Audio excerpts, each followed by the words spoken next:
بارگاہ رسالت مآب صلی اللہ علیہ وسلم میں ایک صحابی رسول حاضر ہوئے، عرض کیا یا رسول اللہ، معاشی طور پر بہت پریشانی ہے، فقر و فاقہ کی صورت ہے۔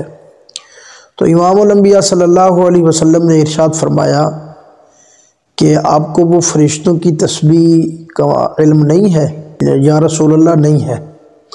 آپ صلی اللہ علیہ وسلم نے ارشاد فرمایا سبحان اللہ و بحمدہ سبحان اللہ العظیم و بحمدہ استغفر اللہ۔ اس کی ایک تسبیح صبح کی نماز سے پہلے یا صبح کی نماز کے بعد، یعنی صبح صادق کے بعد اور سورج نکلنے سے پہلے اس کی ایک تسبیح کریں۔ تو وہ صحابی رسول حضور صلی اللہ علیہ وسلم سے یہ عمل لے کر واپس چلے گئے۔ کچھ دنوں کے بعد واپس آئے، عرض کیا یا رسول اللہ رب العالمین نے اب مجھے فروانی عطا فرما دی ہے۔